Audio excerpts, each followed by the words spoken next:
I'm now able to be the mom that my daughter deserves to see, someone that's thriving, someone that's helping, someone that is living in her truth, someone that is living in her truth. I would much rather be a divorced mom living my truth than be living a lie, still married, and putting on a fake face, a fake act, like everything is great when it's not. I'm not the person that brushes things under the rug. That's not my personality. I'm a realist. And I believe in this world, we need to be more of a realistic individual with ourselves and with people around us. There's going to be namesayers, there's going to be haters, no matter what decision you make, but at the end of the day, it's your life. You're the only one that has power over it and control over it. And we're given one life, right? To live it happily, in love, whatever that looks like for you. I wanted to show my daughter that when things get tough, you don't sit around and make excuses, you do something. You show with actions instead of words. And so I made the difficult choice. But for people to say that they stay in marriages for the children, there have been numerous studies done in the healthcare industry, primarily in child psychology, that talks about how high conflict environments for them, being a dysfunctional marriage, affects them more, affects them greater into adulthood than their parents separating and providing them two happy households. I know a lot of you aren't going to agree with me on that, and that's okay with me. But I think fear is the biggest factor on why people don't leave loveless marriages.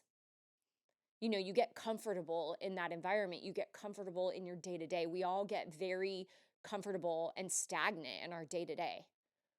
I would much rather take that challenge, take that unknown, take the choice to leave and not have an answer to what the future brings, but at least knowing that I can be happy and be who Lauren truly is and have my child see who their mom truly is. I love love. I believe that there is someone out there for everybody. I do. I'm a big romantic. I always have been.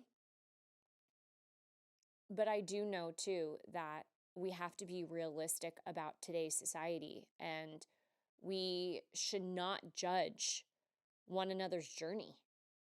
That's not our choice. That's not something that we have control over. I think the best thing we can do is support one another in our choices. If you have a friend coming to you saying, I'm struggling, I'm unhappy, support them. Don't question them, support them. Because we don't live behind closed doors with people's significant others. We don't know what their day-to-day looks like. We don't know the quiet battles that they're battling behind closed doors. The internal struggle. My internal struggle was off the charts. Breaking down, crying behind a closed door after every exchange. Writing in a journal as if I was talking to my daughter over holidays that she wasn't with me. But these are all things that I can provide for her now when she's old enough to understand. So she sees, hey, mommy wasn't physically there, but I was there in spirit. And you were always on my mind no matter what.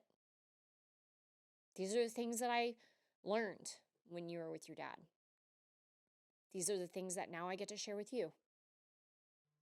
And I would much rather live in authenticity and live in happiness and know that I'm providing my daughter a emotionally stable environment. So I just want you to really look at the situation of divorce and not judge it so harshly. And also, if you're a woman right now in a divorce where you're scared, which rightfully so, to file because you're fearful of what your next chapter is going to look like, I would challenge you to sit down and write down things that make you happy and see if those things that make you happy are still existent in your now day to day. Your passions, what makes you come alive, what puts a smile on your face.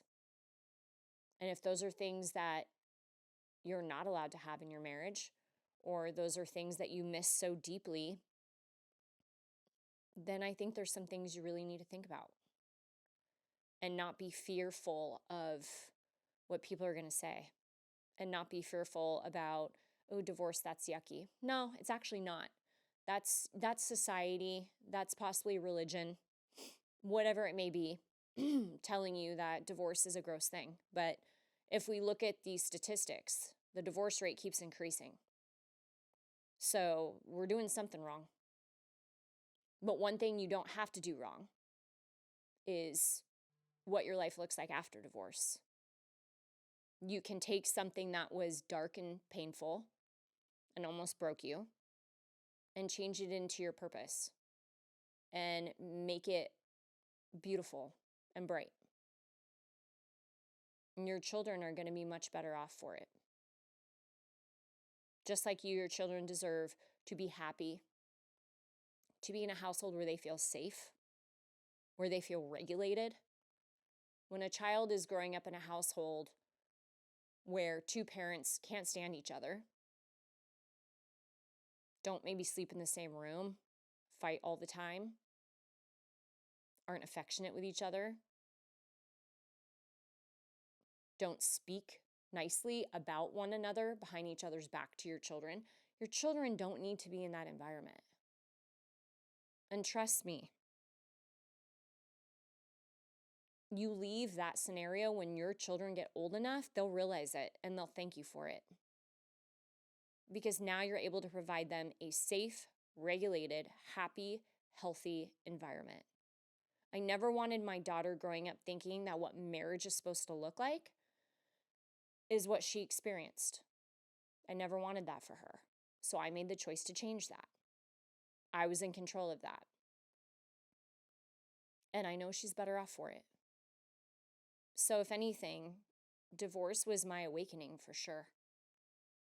And it's been a very amazing ride years later. The beginning was torture,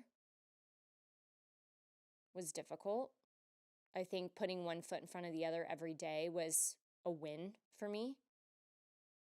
Turning off the noise and not allowing people's opinions of my decision to break me.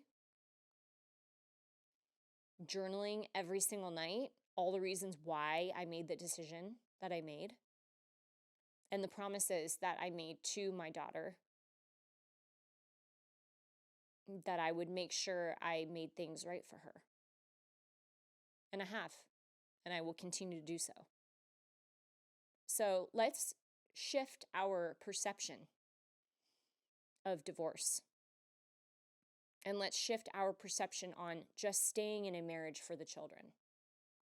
Because at the end of the day, we weren't placed here to be everything for somebody and to not expect anything in return for ourselves. That's not a life that I wanted to live, and that's not a life anyone should live. Don't be fearful of the unknown. Don't be fearful of the holidays that you don't have your children. You have to become creative. Any basic day, you can make a birthday. You celebrate it the way you would on that normal day. Your children won't know the difference. They won't know the difference. You know, the small minutia of the situation and the circumstance you can't hyper-focus on. It's so easy to fall into that trap, right? That negative talk in your mind that you hear, or the negative talk that you hear around you. as long as you love those children and you provide safety and comfort, they'll be fine. They'll be just fine. So I really hope listening to this episode today, something maybe sparked a shift in your mindset. If you're a woman that's in a marriage where you feel unseen, disrespected, unloved, judged, put down, less than, not good enough, is that really what you want to show your children? I know deep down inside you don't, but you're scared. And I was there and I understand that. I was scared too. But don't be fearful of the unknown and don't be fearful of starting new.